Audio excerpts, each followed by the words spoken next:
Good evening, everyone. Welcome to Books and Books in Coral Gables. Thank you so much for joining us this evening. My name is Steve Moss. On behalf of everyone here, we welcome you. While you are silencing your cell phones, I remind you to go to our Books and Books website to get a synopsis of all the engaging events we have here at Books and Books every night of the week. And you will also see by the lights and cameras that we do live stream a number of our events.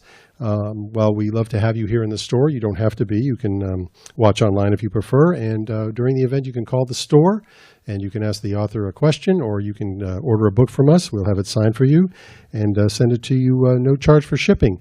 Again, when you go to our website, please make sure you give us your email address so we can alert you to these up-and-coming blasts about all these events that come up. But tonight we are very fortunate to have with us Ben Bradlee Jr. and The Kid, The Immortal Life of Ted Williams. At long last, the epic biography that Ted Williams deserves and that his fans have been waiting for. Williams was the best hitter in baseball history. His batting average of .406 in 1941 has never been topped, and no player who has hit more than 500 home runs has had a higher career batting average. Those totals would have been even higher if Williams had not left baseball for nearly 5 years in the prime of his career to serve as a Marine pilot in World War II and Korea. He hit home runs farther than any player before him and traveled a long way himself, as Ben Bradlee Jr.'s grand biography reveals. Yet while he was a god in the batter's box, he was profoundly human once he stepped away from the plate. His ferocity came to define his troubled domestic life, and while baseball might have been a straightforward affair for Ted Williams, life was not. The Kid is biography of the highest literary order, a thrilling and honest account of legend in all his glory and human complexity.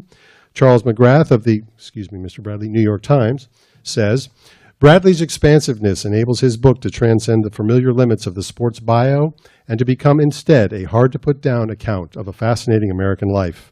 It's a story about athletic greatness, but also about the perils of fame and celebrity, the corrosiveness of money, and the way the cycle of familial resentment and disappointment plays itself out generation after generation. Ben Bradlee Jr. spent 25 years at the Boston Globe as a reporter and editor, overseeing as deputy managing editor. He lives in Cambridge, Massachusetts. We are very fortunate to have him with us this evening. Please welcome Ben Bradlee Jr. Thank you, Steve. Hi, everybody. It's a pleasure to be here at what I'm told is the best bookstore in Florida. Is that right? Yes. I thought I would do a brief reading and then talk about how I got into this project, which took me more than 10 years, an embarrassingly long time, really.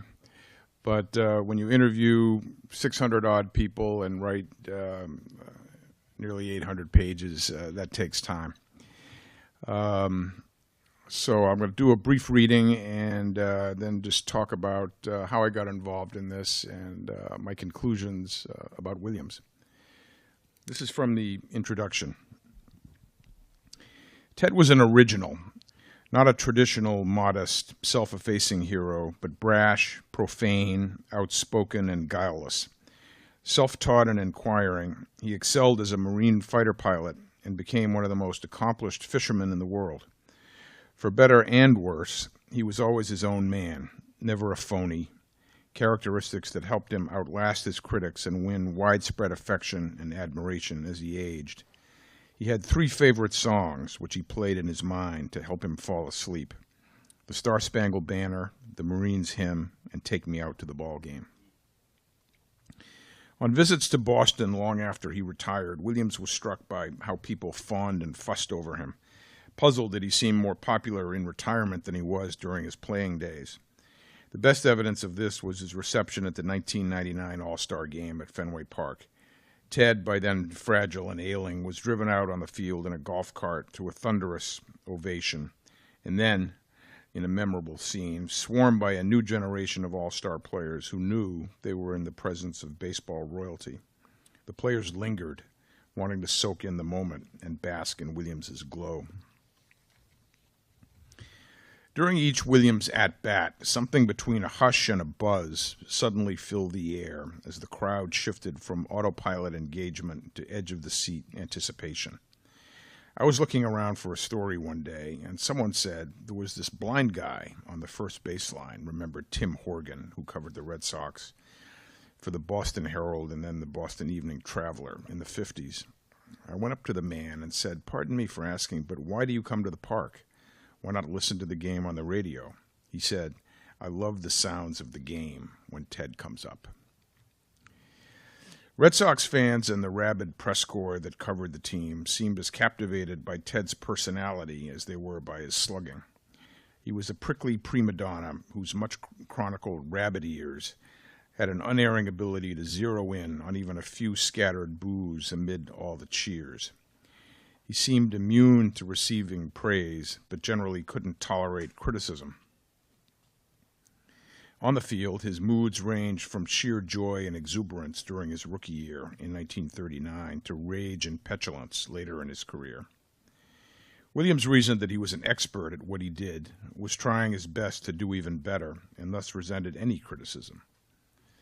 From 1940 to his last game in 1960, he swore off the time-honored baseball convention of tipping his hat to the fans. Once, after a spring training game in Miami in 1947, Ted appeared to doff his cap as he crossed home plate after hitting a home run. So alert was the press to Williams's every move that the Boston Globe's beat writer at the time, Hy Hurwitz, rushed to the clubhouse after the game and asked Ted if he had, in fact, tipped his hat. He denied that he had and said he was merely mopping his brow. Whereupon Hurwitz famously wrote, "It was the heat, not the humility." Thanks, Richard. I love that quote. Well, Williams was a figure in my life. I'm old enough that I saw him play the last 3 or 4 years of his career, and his final game was in 1960, so this was the late 50s.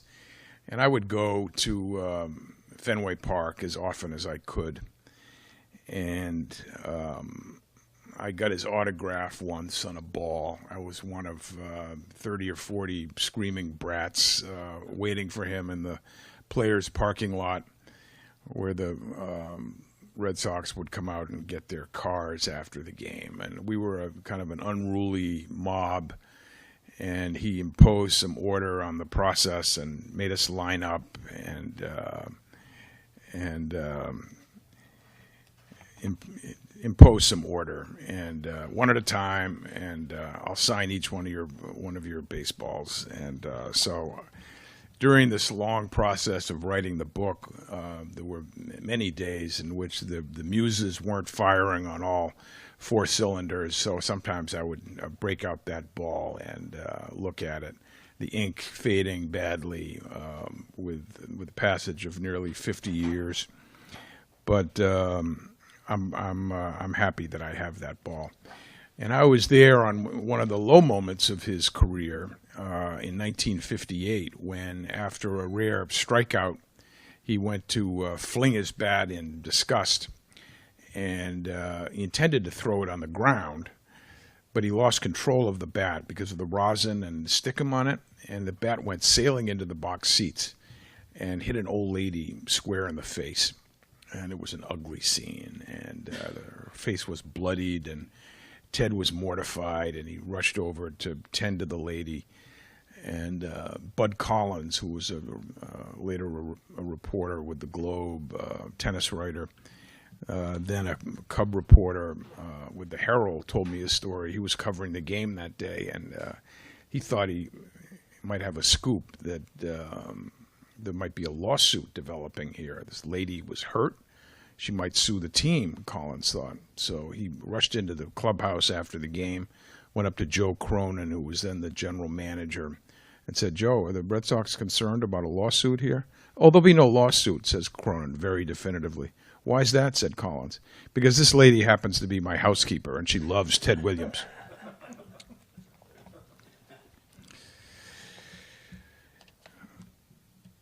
Well, I followed Ted after he retired, and of course he went out with such a bang. He hit a home run on his last time at bat,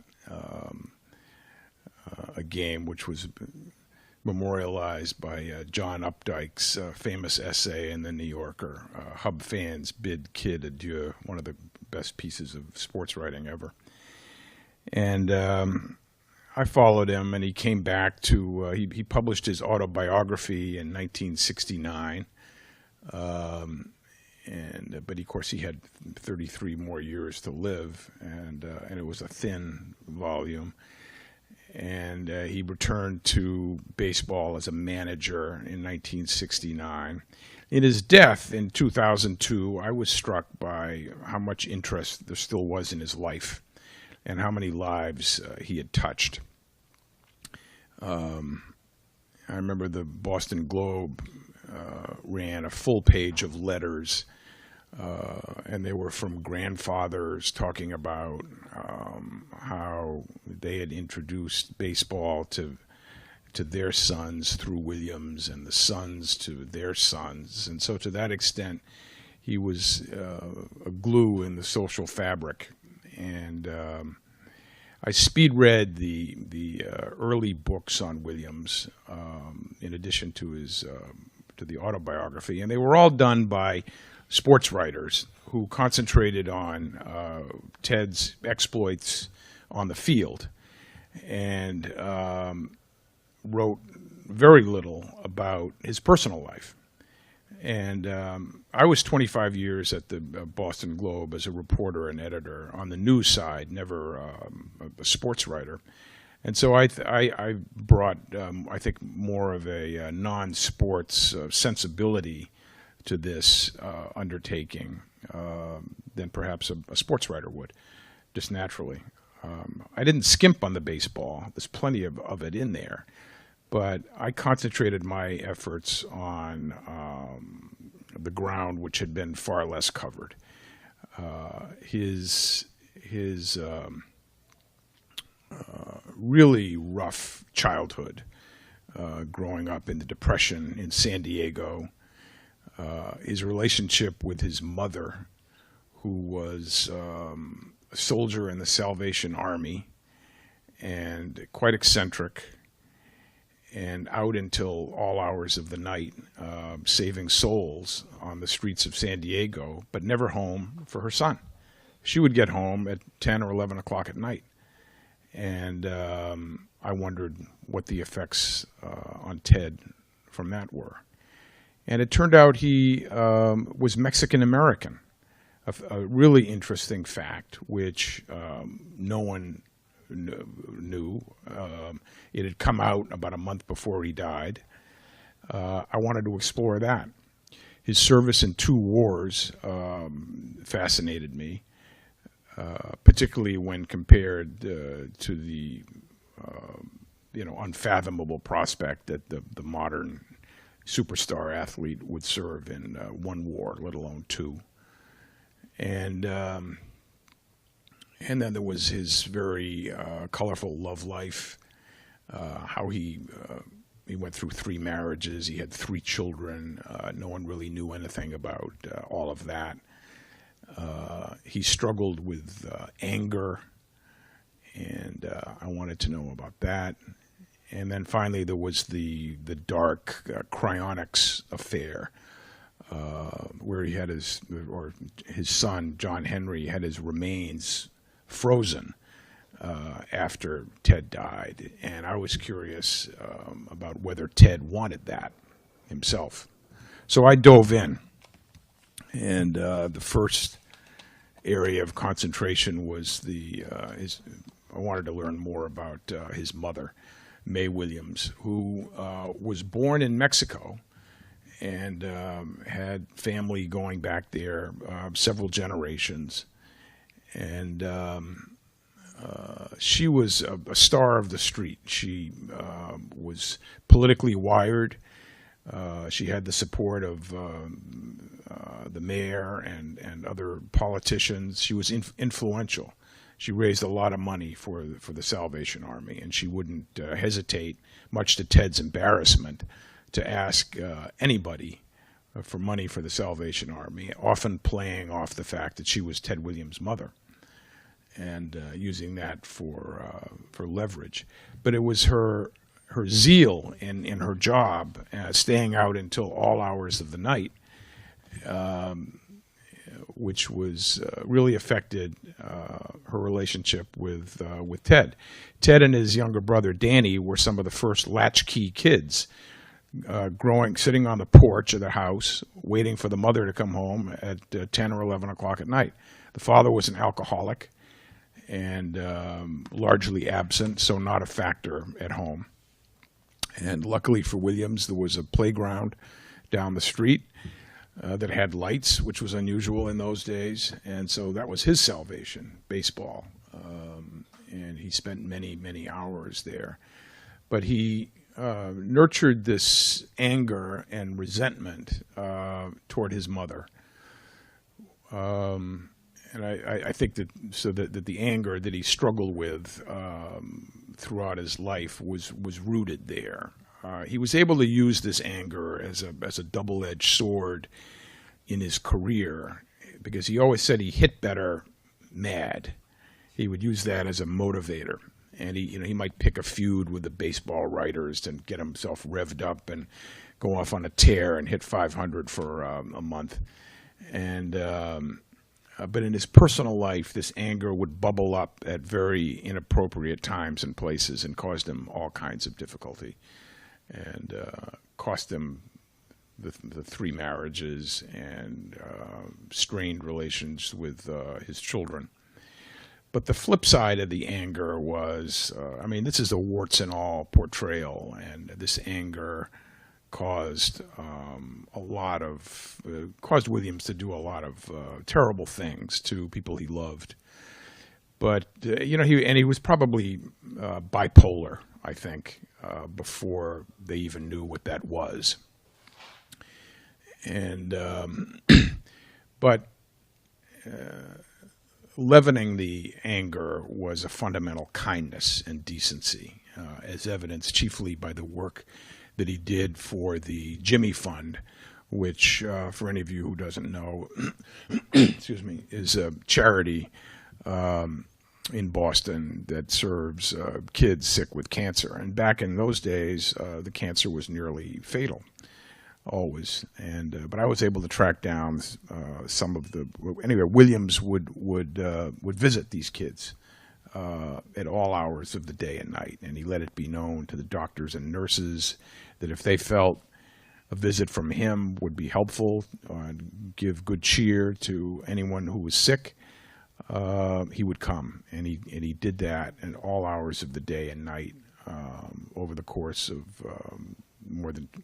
nearly 20 years as a player, and continued in his retirement.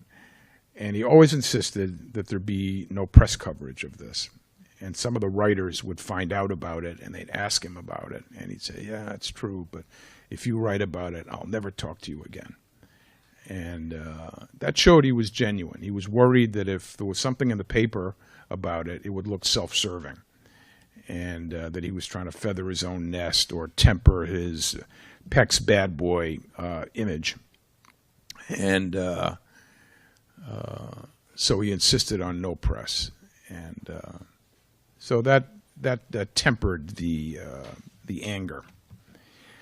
And then I wanted to explore the fact that he was Mexican-American, since his mother was Mexican. And interestingly, fascinatingly, this was something that he chose to conceal for his entire life, because he was worried that the prejudice of the day might hurt his baseball career. There was more evidence that the prejudice was harsher against the black players of the day, because there weren't even that many Mexican players, but Williams was taking no chances. And I tracked down a lot of his first cousins on the Mexican side of the family, and they had settled mostly up in Santa Barbara. And the one cousin convened a family meeting for me, and I talked to these people. And they were proud of Ted and the fame that he had achieved, and but they also resented him too, because he had shunned them. And they told me a fascinating story that was really revealing about Ted. in 1939, at the end of his rookie season, where he had set the American League on fire, he returned to San Diego, the conquering hero, and about 100 of the Mexican side of the family gathered at the train station to greet him. And Ted took one look at this group and hightailed it in the other direction. Didn't want to be seen with them. And that still sticks in the craw of the survivors today. He would use the baseball writers as his bogeyman, as his foil, as I alluded to trying to get motivated and pumped up. He always claimed he got a bad press, but generally he got a fantastic press. The press was adoring. There was one columnist back in the day named Dave Egan, who wrote under the pseudonym The Colonel. He wrote for the old Record, and he would like to give Ted the jab and every chance he could. But that was really the only consistently negative press.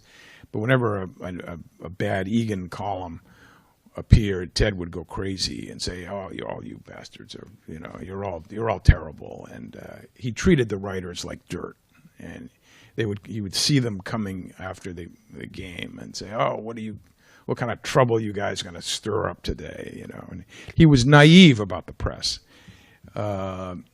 He loved fame, but not celebrity. He couldn't appreciate that the reporters, or that people wanted to read all they could about Williams's personal life. He thought that wasn't fair game. He said, "Write anything you want about how I perform on the baseball field, but if a reporter called up his mother for even the most innocuous feature story, he'd go crazy. He'd consider that an invasion of privacy." So he was naive in that sense of how the press worked. And the other players on the Red Sox were greatly amused by the byplay between Ted and the writers, and they would never dare treat the writers the way Ted did, for fear that they would only get bad notices. And so one guy, Don Budden, who was a shortstop in the 50s, better known to those of a certain age as Bootin' Budden, for his propensity to drop ground balls hit to him at shortstop. And one day, Budden, he told me a story. He said that after Ted popped off, for the umpteenth time to the writers in the clubhouse, he said, "Ted, how can you treat the writers this way? They have a job to do. Why are you so tough on them?" Ted said, "Son, if you hit 350, you can do a lot of things." So his service in the two wars was another area that I concentrate heavily on in the book. He missed nearly 5 years of his prime to service in World War II and Korea. And he was not just doing KP duty or playing service baseball the way Joe DiMaggio did. He was an elite Marine Corps fighter pilot, Top Gun. And John Glenn, who flew with him in Korea, Ted was his wingman. I interviewed for the book, and Glenn told me he thought Williams was one of the best pilots he'd ever seen. And that's high praise coming from the astronaut. So he hadn't seen combat in World War II. They held him back. He was an instructor, another indication of how good a pilot he was. And then he was recalled for Korea, which was unfair since he had already served 3 years. And one of the great parlor games that people play when talking about Williams is trying to guess what his final statistics would have been had he not missed those 5 years. And he probably would have been up around 700 home runs, just shy of Babe Ruth's 714, and well over 3,000 hits. But I argue in the book that for his legacy, serving in those two wars, particularly the second one, Korea, in which he did see combat, and in which he was shot down and really should have died, that the service in those two wars is better for his legacy than merely accumulating those additional numbers. And the incident when he was shot down was really harrowing, and I was able to track down a fellow who flew on the mission with him and who guided him in for a safe landing. And after he took the enemy gunfire, he lost radio contact. He lost the hydraulics on the plane. The landing gear wouldn't come down, and the plane was on fire. I mean, how bad is that? And if he had followed the Marine Corps protocol, he would have ejected. But he was so tall, nearly 6'4", and they had to shoehorn him into the cockpit as it was. He was afraid that if he ejected, he would cap his knees and not be able to play baseball again. So he decided to bring it in, and it landed on its belly and skidded for about a mile, and he jumped out of the cockpit when it was on fire and walked away without a scratch. And that was really, really quite something. And again, inconceivable that today's modern superstar would serve in one war, let alone two, and miss that kind of time from their prime. Can you see Alex Rodriguez going to Iraq or Afghanistan? I don't think so. Ted had a highly unusual relationship with the umpires, which I was interested in and amused by. He would never, the umpires loved him, and they had great respect for his renowned batting eye. He had this terrific vision. And also, he would never argue a call or try to show them up. So that was another reason they liked him. But the opposition would always complain that the umpires were, biased in favor of Ted, and they thought that Ted effectively got 4 strikes instead of 3. And one time, a catcher turned around to argue a call, and the umpire says to him, "Mr. Williams will inform your pitcher when he throws a strike." And on the most significant day of his career, which was the last day of the 1941 season, when he hit 406, he went into the last day of the season, hitting 399.6. And so if he'd sat it out that last day, as Joe Cronin, his manager, was urging him to, they would have rounded the average up to 400 on the books. But he knew that would have come with an asterisk. And so he insisted on playing not just one game, but 2 games. The last day of the season was a doubleheader in Philadelphia.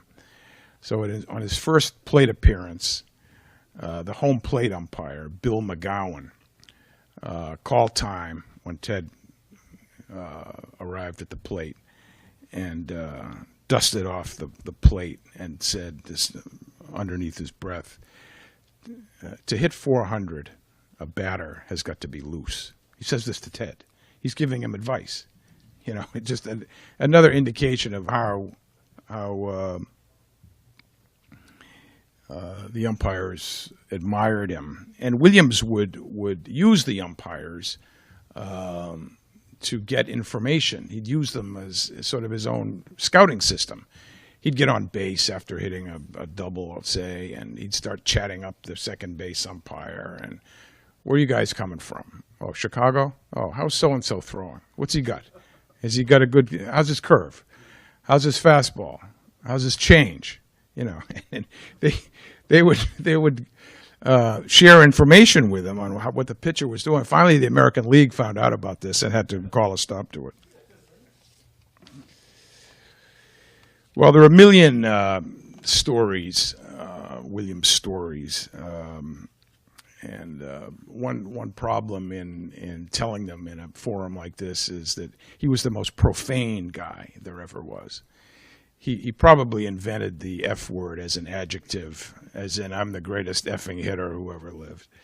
And but one story I like that's relatively clean, and it's my favorite about Ted. In 1955, mid-50s, I think it was 55, the Washington Senators were in town to play the Red Sox at Fenway Park. And on the mound for the Senators was Pedro Ramos, a rookie, and who was from Cuba. And Ted comes up first or second time up, and Ramos strikes him out. And this was highly unusual. Ted hardly ever struck out. So Ramos was beside himself with excitement. And after the game, in an act of real chutzpah, he takes the ball and barges into the Red Sox clubhouse and walks up to the great man and asks if he'll sign the ball that he struck him out on. Ted said, "Get the blankety blank out of here, you so-and-so." But finally, someone prevailed upon him to sign the ball. So Ramos is delighted. He goes back to the clubhouse and shows everybody the ball. Fast forward 2 or 3 weeks later, the Senators are back at Fenway Park. Ramos, again, is on the mound. Ted comes up, puts the first pitch 20 rows up in the bleachers. Going into his home run trot, rounds third base, yells over to Ramos, "I'll sign that son of a bitch too if you can find it."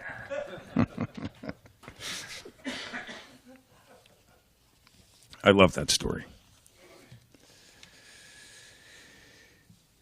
Well, Ted was not a great husband or a father, to say the least. And he himself acknowledged that and said toward the end of his life to close friends that as a husband and a father, I struck out. Those were his words. And he had 3 wives and 3 children. A daughter by the oldest, by the first marriage, Bobby Joe, whom he became estranged from, and a son, John Henry, and a daughter, Claudia, by the third marriage. And the last part of the book is really the story of a father and a son discovering each other for the first time. Williams was, he was self-absorbed, and he hadn't had much to do with any of his children growing up, while they grew up. But he made an effort to reconnect with his younger 2, John Henry and Claudia, particularly John Henry. And at the end of the book, I really explored this relationship. And John Henry, they started to get close in 1991 when John Henry graduated from college, University of Maine, and didn't know what to do with his life. And it happened to be the 50th anniversary of Ted hitting 400. And John Henry approached his father with a modest suggestion to do a small memorabilia venture to commemorate the 50th anniversary. And they ran off a few T-shirts, something small. But Ted happened to be coming off an experience where he'd been burned by a memorabilia dealer who had swindled him and cost him over $1 million. And so Ted was looking for someone who he could trust to run his memorabilia business, which was quite lucrative. And John Henry stepped up and said, "Dad, you can trust me. I'm your son." So I think Ted overcompensated for not being there for his son growing up, and let him run with the ball and gave him more control than this untested young man probably deserved. And over the next several years, John Henry went through millions of dollars in the memorabilia business. And he, in 1997, got interested in cryonics. And cryonics, for those of you who don't know, is not a science, but really a hope and belief system held by maybe a few thousand people around the country, that medical science will one day advance to the point where it will be possible to cure you from whatever it is you've died from and somehow bring you back to life. A lot of holes in this theory. They haven't worked out if Ted would come back as a 83-year-old man or a young stud who could hit 400.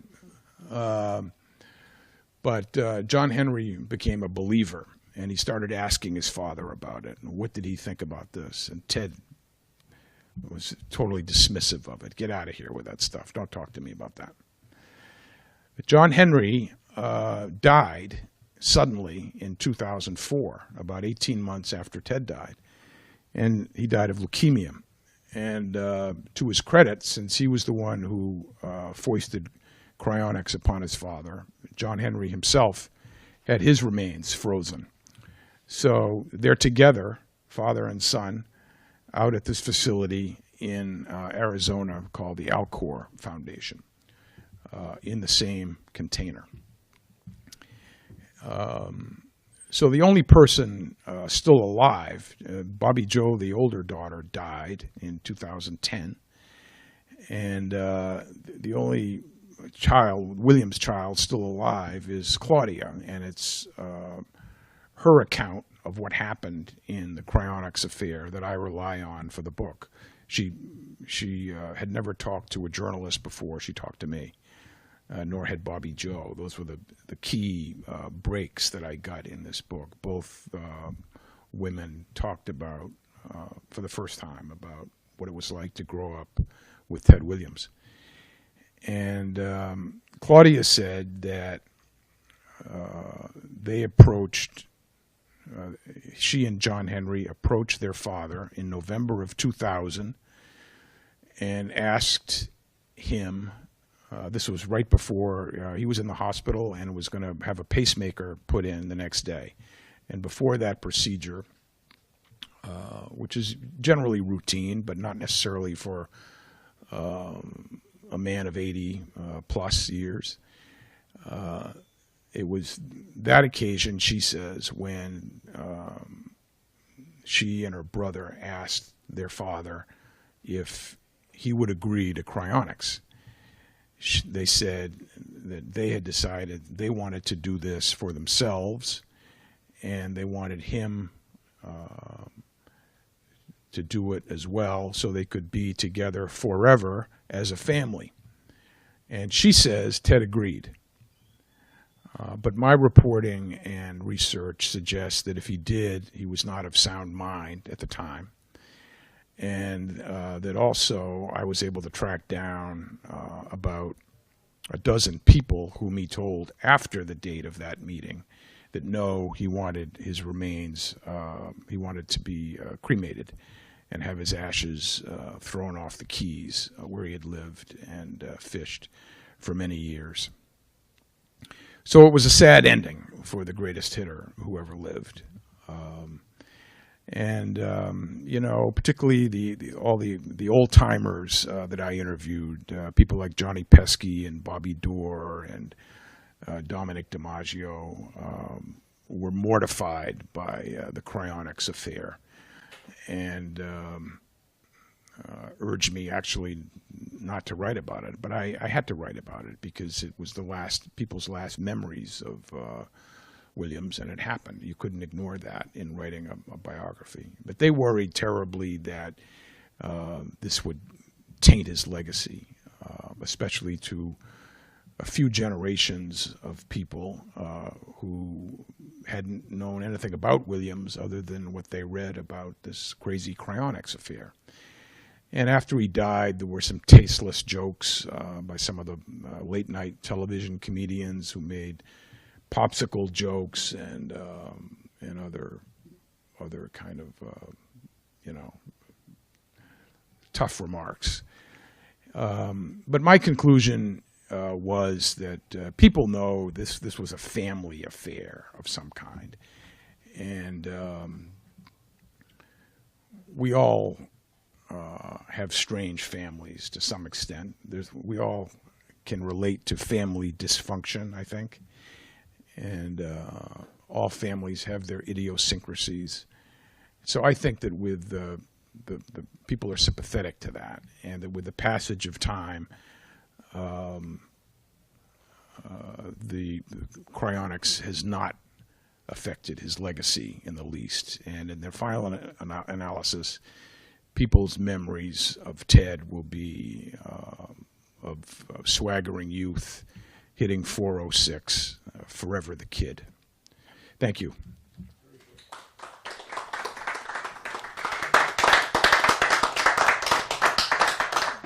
Anybody have any questions? Yes, sir. What was the highest salary you ever made in this life? Probably about 115, 120,000. I asked that from St. Louis, Dan Musio, of course. This was 100,000. So you got more? Well, Ted was the first player to get a six-figure salary. And Tom Yorkie, the owner, always insisted that he get $1 more than Joe DiMaggio.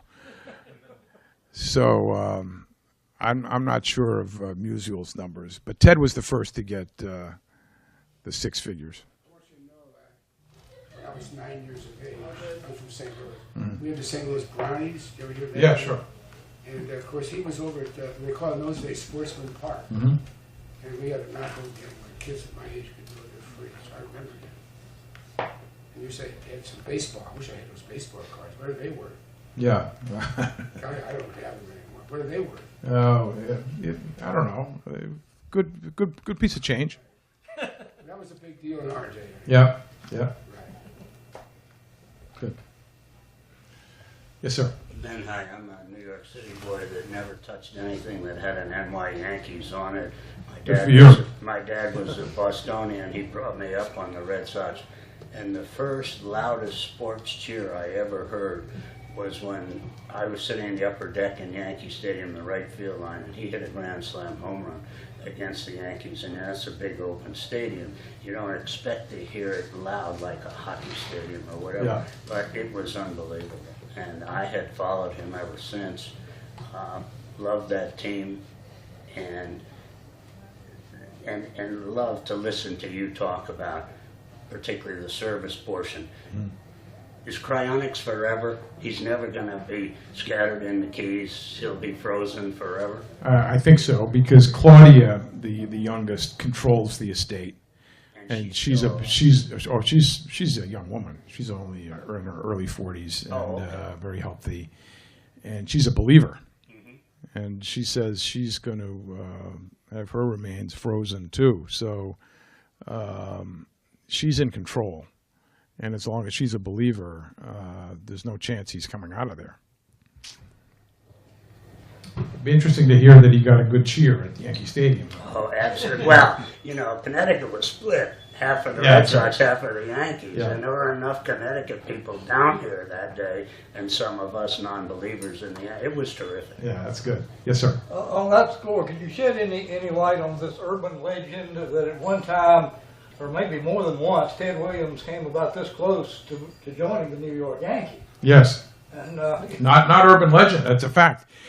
I'll tell you the story. It's in the book. In the late 40s, Tom Yorkie, the owner, the Red Sox, and Dan Topping, then the owner of the Yankees, were having dinner at Toots Shores in New York.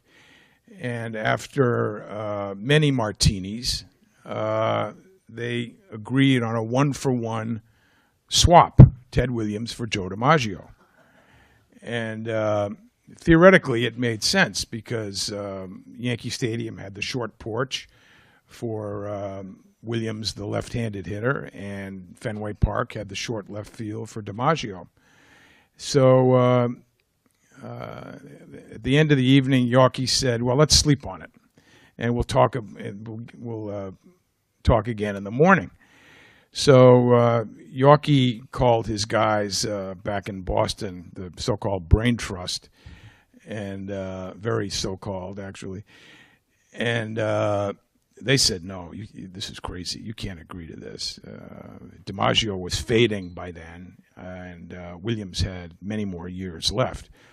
DiMaggio retired in 1951, so this was the late 40s, and Ted played all the way till 1960. So Yorkie was looking for a face-saving way out of this agreement, and so one of his general manager in Boston said, I know a way you can get out of it. Insist that they throw in Yogi Berra. So he goes back to Topping the next day and insists that the Yankees include Yogi Berra, and that was it. No way he could go do that deal. So, Richard, you got one? I'm only on chapter 2, but I remember hearing a story that Williams in the early 80s or mid 80s, whenever the Natural came out, and Robert Redford was, obviously the star. Williams had been contacted by Redford to be a special hitting instructor for the movie, and was going to get paid a six-figure amount. And at the last minute, he heard that the Atlantic salmon were jumping in New Brunswick, Canada, and he headed out to go fishing and canceled the whole thing with Hollywood. I don't know about that. That's the first I've heard that story. But I know Redford loved Williams and was supposed to have used the Natural, was supposed to have been based on Williams in large part. But he was a great fisherman. We haven't really talked about fishing. But I got a chapter devoted to that. And he's in 2 fishing halls of fame, freshwater and saltwater, and in addition to Cooperstown. And he's also in a military fighter pilot hall of fame. And that was one of the most interesting parts of this book to me, how he strived for excellence in anything that he did, and was quite impatient with those who didn't pick up on things as quickly as he did. Where is that military hall thing? I don't know. Is it mostly pilot? Yeah. Deal, or Yes. total? But I think fighter pilots. Yeah. Yes, sir. I was wondering in the book, do you talk about anything about the relationship between him and the first President Bush? They apparently had a very nice friendship over the years, and I was wondering how that began, and Yes. I was kind of curious about that. Well, I interviewed Bush the Elder for the book, and he loved Williams, just loved him. And he was a few years younger than Ted. But they had a strong connection, and the way it first developed was that in 1988, when Bush was vice president and running for president, he lost the first primary to Bob Dole in Iowa. And so that elevated, for Bush, the importance of the New Hampshire primary. Had to win it in order to regain momentum and become viable. And John Sununu, then the governor of New Hampshire, and who was Bush's campaign manager, said, I got an idea. Let's bring in Ted. So they bring Ted up to New Hampshire to campaign for Bush, and they're drawing huge crowds. They go into high schools, and the gyms are packed with, 3,000 people, and Bush is, beaming and happy, and Sununu says to Bush, Mr. Vice President, these people are here for Ted Williams, they're not here for you. And Ted is really getting into it and having a good time and signing autographs. And one time this is priceless wire photograph of Ted signing an autograph, and he looked around and there wasn't anything like a table to sign it on, so he has Bush turn around and sign it on Bush's back. I love that. Yeah. I'd like to comment about apparently the third tunnel of the Big Dig. Yes. No politician in Massachusetts in particular wanted to have it named after him, therefore it fell to Ted? Well, it was Bill Weld was the governor at the time, and it was his decision, and he loved Williams, and so I think it was an inspired choice, and Ted came up and was there that day and had a great old time. So, yeah, one.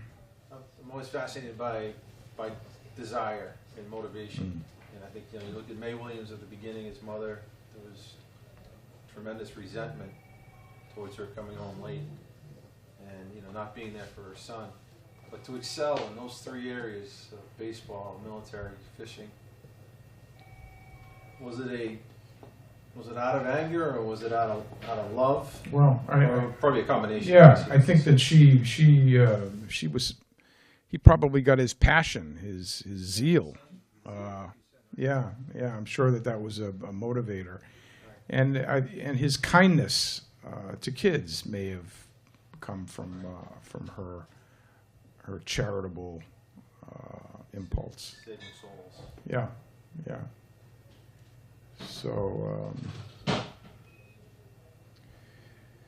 the other thing I'll just mention quickly that I didn't touch on, it's ironic given the fact that he concealed his identity as a Mexican American, that in 1966, when he was being inducted into the Hall of Fame, he used his acceptance speech to digress totally and make a bold political statement, which was that he called on the lords of Cooperstown to drop their color line and allow in the old Negro League players to the Hall of Fame. And Bowie Kuhn, the commissioner, followed that recommendation, and as a result, the black players just loved Williams. And it was sort of ironic because he had concealed his own Mexican American background, but that probably made him sensitive to prejudice, and that was a courageous thing that Williams did. Okay. All right. Thank you. Thank you. That was magnificent. I will tell you, knowing what I do of Ted Williams, he probably wouldn't have appreciated to the details that you went into in here, but we as Ted Williams followers certainly do. This is the definitive book about Ted Williams, as you can clearly see. Please buy a copy. Mr. Bradlee will sign them for you here. If you're watching online, give us a call. We'll get one signed and we'll ship it to you. Thank you all so much for coming tonight.